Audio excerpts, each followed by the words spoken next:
அஸ்ஸலாமு அலைக்கும் ரஹ்மத்துல்லாஹி பரக்காத்துஹு. கண்ணியமிக்க அல்லாஹ்வின் நல்லடியார்களே, திருக்குரானை பொருளறிந்து ஏல் ஓத வேண்டும் என்ற தலைப்பில் இன்னைக்கு ஒரு பதிவை நம்ம பார்க்க போகிறோம்.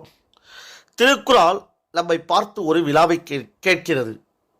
உங்களுக்கான உள்ளத அறிவுரைகளை விட்டுவிட்டு, உங்களுக்கான உயர்ந்த வழிகாட்டுதல்களை விட்டுவிட்டு எங்கே சென்று கொண்டிருக்கிறீர்கள் என்று நம்மை பார்த்து கேட்கிறது. இதற்கு நம்முடைய விடையல்ல.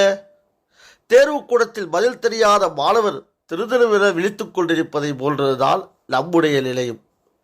எங்கிருந்து வந்தோம், என்ன செய்து கொண்டிருக்கிறோம், எங்கு சென்று கொண்டிருக்கிறோம், செல்லும் பாதை சரியா தவறா, குரானில் அறிவுரைகள் என்ன, போதனைகள் என்ன, வழிகாட்டுதல்கள் என்ன, எதுவும் நமக்கு தெரியாது.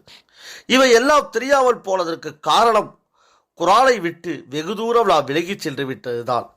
அதனுடைய மிக மோசமான விளைவுகளை தான் நாம் இன்று அனுபவித்துக் கொண்டிருக்கிறோம். அறியாமை, மூட நம்பிக்கை, மார்க்கத்திற்கு புறம்பான செயல்கள், ஒற்றுமையின்மை முதலியவை முஸ்லிம்களிடம் மிகுந்து காணப்படுகிறது. ஒரு காலத்தில் கல்வி, வணிகம், தொழில், அறிவியல், அரசியல், பொருளியல் என எல்லா துறைகளிலும் முஸ்லிம்கள் முன்னோடியாக விளங்கியதற்கு காரணம் குரானுடன் அவர்களுக்கு இருந்த நெருக்கமான உறவுதான். என்றைக்கு குரானை விட்டு விலகிச் செல்ல தொடங்கினார்களோ அன்றைக்கே அவர்களின் முன்னேற்றத்திற்கு முற்றுப்புள்ளி வைக்கப்பட்டு விட்டது. நபி ஸல்லல்லாஹு அலைஹி வஸல்லம் அவர்கள் 2 ஹதீஸ்களை ஆராய்ந்தாலே போதும் குரானை பொருளறிந்து படிக்க வேண்டியதன் முக்கியத்துவத்தை புரிந்து கொள்ளலாம். திருக்குரானை தாமும் கற்று பிறருக்கும் கற்றுத் தருபவரே உங்களில் சிறந்தவர் என்று புகாரியில் குறிப்பிடப்பட்டுள்ளது. பொருள் புரியாமல் வெறுமனே ஓதுபவர் என்று அல்லாஹ் சொல்லவில்லை. திருக்குரானை கற்றுக்கொள்ளுங்கள், அதனை படியுங்கள், பாதுகாத்து வாருங்கள். ஏனெனில் யார் அதிலிருந்து கல்வி கற்றுக்கொண்டாரோ, அதனை படித்து அதன்படி செயல்பட்டாரோ அவருடைய எடுத்துக்காட்டு ஒரு உரையை போன்றது.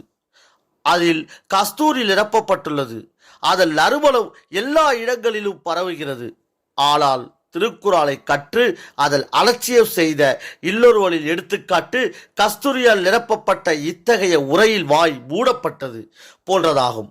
அதாவது நறுமணம் எங்கும் பரவ முடியாமல் கிடைக்கிறதாகும். இதிலிருந்து இன்றைய முஸ்லிம்கள் வீழ்ச்சிக்கு மூல காரணம் திருக்குரானை பொருளறிந்து படிக்காததும் அதன்படி செயல்படாததுமே என்பது வெளிப்படையாக தெரிகிறது. பொருள் அறியாமல் கிளிப்பிள்ளை போல ஓதுவதாலோ மனப்பாடம் செய்வதாலோ ஒருவருடைய வாழ்வில் எந்த மாற்றமும் ஏற்பட போவதில்லை. அப்படியானால் பொருள் அறியாமல் ஓதினால் நன்மை கிடைக்காதா என்றால் நிச்சயம் நன்மை உண்டு. நீங்கள் குரானை திறந்து அலிஃப் என்ற ஒரு எழுத்தை ஓதினாலும் அதற்கு 10 நன்மைகள் உண்டு என்பதில் ஐயமில்லை. ஆனால் திருமறை வாழ்க்கை வழிகாட்டியை ஏற்றுக்கொள்வதற்கு இது மட்டும் போதுமா? குரான் கூறும் நேர்வழியை புரிந்து கொள்ளாமல் உண்மை முஸ்லிம்களால் வாழ முடியுமா? நபி ஸல்லல்லாஹு அலைஹி வஸல்லம் அவர்கள் ஒரு முறை இவ்வாறு கூறினார்கள்: மறுமை நாளில் திருக்குரான் அதனை நீங்கள் வாழ்க்கையில் ஓதி புரிந்து செயலாற்ற இருந்தால் உங்களுக்கு சாதகமாக சாட்சியாயிருக்கும். உங்களுக்காக அல்லாஹ்விடம் அது பரிந்துரை செல்லும். இல்லையெனில் அது உங்களுக்கு எதிராக முறையிடும். திருக்குரானில் முறையீட்டை மறுமையில் நாம் எப்படி எதிர்கொள்ள போகிறோம் சிந்திக்க வேண்டாமா?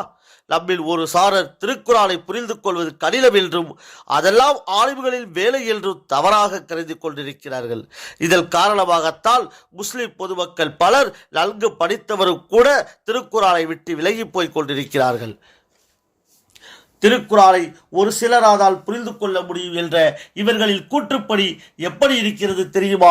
இந்த திருமறையை பின்பற்ற வேண்டும் என்று இறை நம்பிக்கையாளர்கள் அனைவர் மீதும் இறைவன் கடமையாக்கியுள்ளார்.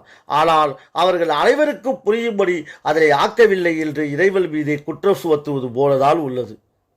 இறை நம்பிக்கையாளர்கள் அனைவரும் உலக மக்கள் அனைவரும் புரிந்து கொள்ள வேண்டும் என்ற நோக்கத்துடன் தான் திருக்குரான் இறைவனால் அருளப்பட்டது என்பதற்கு திருக்குரானிலேயே பல வசனங்கள் இருக்கின்றன.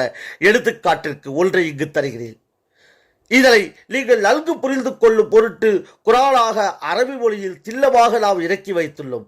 திருக்குரால் அத்தியாயத்தம் 12 வசனம் 2 அரபு சமூகத்தினிடையே இந்த குரான் அருளப்பட்டதால் அம்மக்கள் அனைவருக்கும் புரிந்து கொள்வதற்காக அவர்கள் தாய்மொழியான அரபி மொழியிலே இறங்கியது.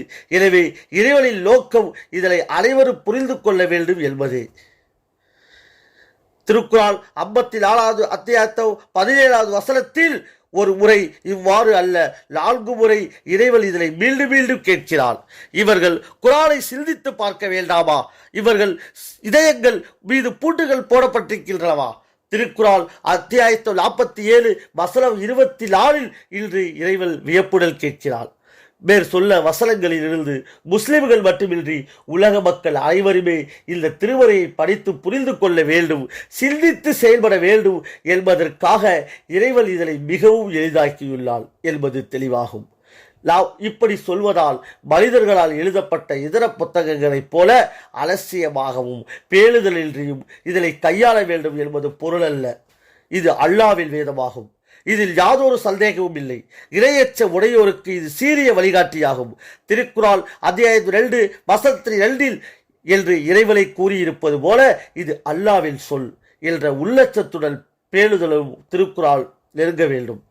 இன்றைக்கு சிறந்த திருக்குரான் தமிழ் மொழிபெயர்ப்புகள் திருக்குரானில் தமிழ் தப்சீர் விளக்க உரைவுகள் வெளிவந்து விட்டன. இனியும் சாக்கு போக்குகள் கூற முடியுமா? நிதானத்துடனும் நேர்வழியை பெறும் நோக்கத்துடனும் அவற்றை படிக்க வேண்டும். திருக்குரானில் எவ்வளவு முடியுமோ அவ்வளவு பொருளறிந்து ஓதுவோம், அதன் கருத்துக்களை சிந்திப்போம், அதன்படி நம் வாழ்வை அமைத்துக் கொள்வோம். இம்மையிலும் மறுமையிலும் வெற்றி பெறுவோம். இன்ஷா அல்லாஹ். அஸ்ஸலாமு அலைக்கும் வரஹ்மத்துல்லாஹி வபரகாத்துஹு.